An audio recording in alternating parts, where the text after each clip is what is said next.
My father-in-law, Richard, looked down at the crisp white envelope I had just handed him, then looked at my dust-covered Carhartt work pants, and let out a sound that was half laugh, half sneer. Without opening it, he dropped the envelope, which contained a very generous gift card to a high-end steakhouse, straight into the stainless steel outdoor trash can next to his custom outdoor kitchen. "Take your pennies and get out," he said, his voice carrying over the soft jazz playing from the hidden landscape speakers. "This place isn't for manual laborers. You're tracking dirt onto my Italian pavers." He didn't know that the ground he was standing on, the very dirt beneath his $2 million custom mansion, had been subdivided, zoned, and sold by my company. It was a blistering August afternoon in the affluent suburbs of Atlanta. My wife, Sarah, had passed away 3 years ago, leaving me to raise our daughter, Lily, who was now 8 years old. I only attended these suffocating family gatherings so Lily could maintain a relationship with her grandparents and her uncle. I had come straight from a job site, having dealt with a massive concrete pour that ran late. I had washed my hands and face, but I still wore my work boots and a flannel shirt over a t-shirt. I didn't care about impressing them, but I cared about showing up. Richard stood there holding a crystal glass of bourbon, his chest puffed out in a designer polo shirt. Beside him was Bradley, my brother-in-law, a vice president at a regional commercial bank who had never lifted anything heavier than a golf club. The backyard was filled with their country club friends, women in sundresses and men in loafers without socks, all of whom had stopped talking to watch the spectacle. "Richard is right," Bradley chimed in, swirling his drink with a practiced smirk. "I mean, look at you, man. You show up to a multi-million-dollar housewarming party smelling like sawdust and sweat. There's a certain standard we maintain here. Maybe if you'd spent less time swinging a hammer and more time getting a real degree, you wouldn't have to scrape by. You're an embarrassment to Sarah's memory." I felt a small hand grip my calloused fingers. I looked down. Lily was standing beside me in her Sunday dress, her lower lip trembling. She had heard everything. Her bright blue eyes, so much like her mother's, were filling with tears. She didn't understand the complex dynamics of wealth and arrogance. She only knew that her grandfather and her uncle were humiliating her father in front of a crowd of strangers. Richard sighed, looking at us with profound pity. "It's tragic. Really. Lily growing up in that tiny starter home you insist on keeping. She deserves a life with people who have actual futures, not someone who works for hourly wages. Now, do me a favor and leave before my guests think I hired you to clean the pool." A few of the guests chuckled. The air felt thick, suffocating. I could have defended myself. I could have raised my voice, caused a scene, or thrown a punch. But I am a builder, and builders know that you don't waste energy tearing down something until you've already drawn up the blueprints for what comes next. I looked at Richard, my face completely impassive. "I understand," I said quietly. I squeezed Lily's hand gently. "Come on, sweetie, let's go home." "But Grandpa didn't even open your card," Lily whispered, a tear spilling over her eyelashes. "It's okay, Bug. We'll get some ice cream on the way." As I turned and walked my daughter across the immaculate lawn toward my dusty F-250 parked on the street, I could hear Bradley's voice carrying over the yard. "Good riddance. I don't know how Sarah ever put up with that guy. Absolute dead weight." We drove in silence for a few miles until I pulled into a classic, neon-lit diner. We sat in a red vinyl booth, and I ordered her a massive chocolate sundae. I watched her eat, thinking about the last 15 years. When Sarah and I met, I was just a framing carpenter with a beat-up truck and a lot of ambition. Richard and his family had vehemently opposed our marriage. They thought I was white trash. Even as I started my own framing business, then a general contracting firm, and eventually transitioned into commercial development and land acquisition, I kept my life private. Sarah and I lived modestly because we didn't care about flashing wealth. When she got sick, my quiet wealth meant I could pay for the best experimental treatments in cash without blinking, but it wasn't enough to save her. After she died, I threw myself entirely into two things: raising Lily and expanding my empire. My in-laws knew nothing about my life. To them, because I still drove a truck and occasionally put on a tool belt to check on my crews, I was still just the lowly carpenter. Lily looked up from her sundae, chocolate on her chin. "Dad, are we poor? Is that why Grandpa is mean?" I reached across the table and wiped her chin with a napkin. No, Lily, we have exactly what we need. Grandpa just measures a person's worth by the badge on their car. And the size of their house. We measure it by the work of our hands and the peace in our hearts. Don't you ever let anyone make you feel small. She smiled, the tension leaving her little shoulders. That smile was all the validation I needed. Later that night, after Lily was fast asleep in her room, I sat at the kitchen island of my modest, but structurally flawless, craftsman home. The house was quiet. At exactly 11:30 p.m., my phone buzzed. It was a group text from Richard with Bradley included. Just so we are clear about today, you humiliated us by showing up looking like a vagrant. You have zero respect for the lifestyle we've built. Until you can learn to dress and act like you belong in polite society, keep your distance. And frankly, we will be looking into grandparents' rights for Lily. She needs to be around success, not failure. I stared at the glowing screen in the dark kitchen. The threat regarding Lily sent a cold, sharp spike of adrenaline through my veins. They had crossed the line from ignorance to active malice. It was time they learned exactly who they were dealing with. I opened my laptop and logged into my secure server. I brought up the files for Apex Land Holdings LLC, one of my primary development companies. 6 months ago, Richard had bragged endlessly about finding the perfect lot in an exclusive, sold-out gated community called Whispering Pines. He had paid a premium for a lot abutting a protected conservation space. He didn't know that Apex Land Holdings was the master developer of Whispering Pines. I had bought the original 300 acres, subdivided it, put in the infrastructure, and sold the lots to custom builders. I also owned the adjacent 50-acre parcel, Lot 43, the conservation space he loved so much. When Richard started building his mansion, my site managers had flagged a massive problem.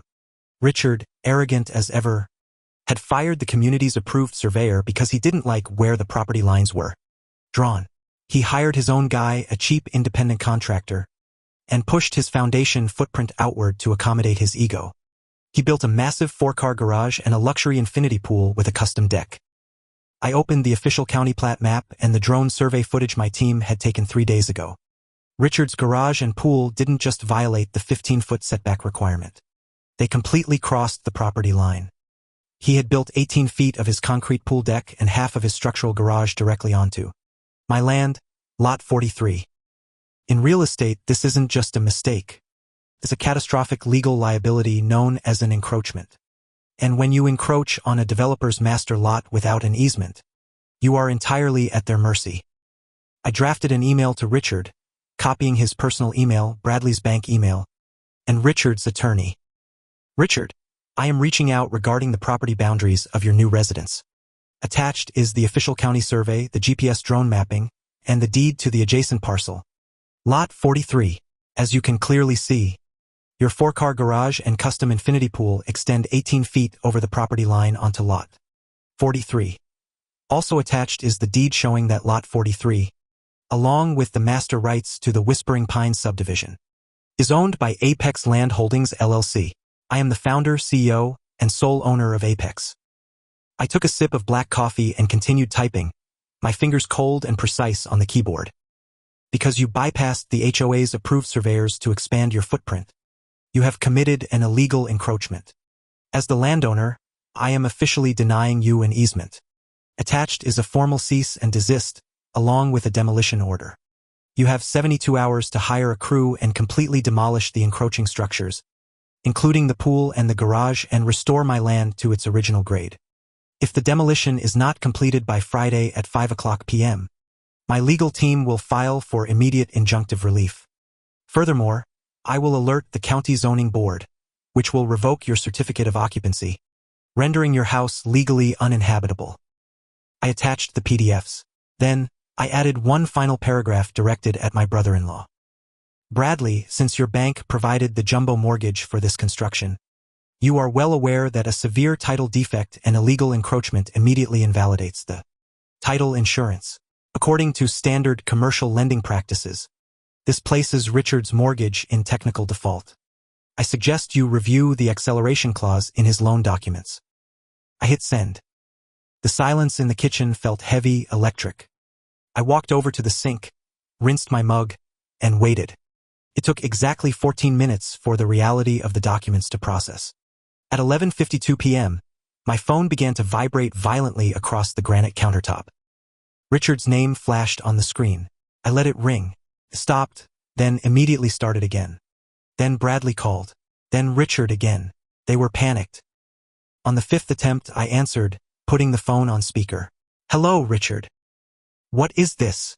Richard screamed, his voice cracking with hysteria. "What kind of forged garbage did you just send me? You're a carpenter. You live in a 1,500 square foot box. You don't own Whispering Pines." "I am a commercial developer, Richard," I said, my voice completely flat, devoid of any emotion. "I started as a carpenter. Now, my firms build entire zip codes. I wore work clothes to your party because I spent my morning inspecting a $50 million commercial plaza my company is pouring. As for the documents, have your lawyer check the county registry. It's all public record. You built your dream house on my dirt." There was a frantic shuffling sound, and Bradley's voice came on the line, breathless and high-pitched. "Man, listen. Listen to me. I just looked at the plats online. You can't do this. If you force a teardown of the pool and the garage, the structural integrity of the main house is compromised. And the bank will have to recall the loan. The title insurance is voided. Richard will be financially ruined. He's leveraged to the hilt on this place." "Then he should have used the approved surveyor," I replied smoothly. "And he shouldn't have thrown his money in the trash." "We are family," Richard yelled, his arrogance completely dissolving into raw, pathetic desperation. "You can't do this to family. Just grant me an easement. I'll pay you for the strip of land. Name your price. I'll buy it." "Family," I repeated, letting the word hang in the digital air between us. "Is that what you called me today when you threw my gift away in front of my 8-year-old daughter? When you called me a laborer and told me to get out? When you threatened to take my child away from me via text message 2 hours ago?" Dead silence on the other end. I could hear Richard's ragged breathing. "Here is what is going to happen," I continued, my tone absolute. "I am not selling you the land. I am not granting an easement. You have 72 hours to bring in jackhammers and excavators. You will tear up that Italian paver stone you love so much. You will rip out the pool, and you will demolish the garage. If there is so much as a single piece of rebar on my property by Friday evening, I will take the house, and I will see to it that Bradley's bank fires him for gross negligence in underwriting a defective mortgage." "Please," Richard begged, and for the first time in 15 years, he sounded like a small, terrified old man. "It will cost me $200,000 to tear it down and rebuild the wall. It will ruin the whole property." "Then you better get started," I said. "Manual labor is tough work. I suggest you buy a good pair of boots." I hung up the phone and blocked their numbers. The next morning, I made Lily a stack of blueberry pancakes. She came into the kitchen, rubbing her eyes, wearing her favorite dinosaur pajamas. "Dad, are you going to work today?" "In a little bit, Bug," I smiled, pouring her some syrup. "But first, I think we're going to have a really good day." 3 days later, I drove my F-250 past the gated entrance of Whispering Pines. The security guards, who all worked for a subcontractor hired by my company, waved me right through. I parked on the street across from Richard's lot, rolled down my window, and leaned back in the driver's seat. The beautiful, serene neighborhood was filled with the deafening roar of heavy machinery. An excavator was mercilessly clawing into the side of Richard's custom 4-car garage, pulling down the roof in a cloud of drywall dust and splintered wood. In the backyard, a crew with hydraulic jackhammers was blasting apart the luxury infinity pool, turning the expensive Italian pavers into a pile of jagged rubble. Richard stood in the driveway, covered in white dust, his designer clothes ruined, watching his ego being dismantled piece by piece. Bradley was nowhere to be seen, likely at the bank trying to save his own job. I didn't honk. I didn't get out to gloat. I just watched for a few minutes, feeling a quiet, profound sense of closure. My wife's memory was honored. My daughter's future was untouchable. And the men who had spent over a decade looking down their noses at me were finally learning the true cost of their arrogance. Sometimes, The most dangerous man in the room isn't the one wearing the loudest suit or holding the biggest glass of bourbon. It's the quiet guy in the back, wearing dirt on his boots, who owns the building you're standing in. And I had never felt more proud to be a carpenter.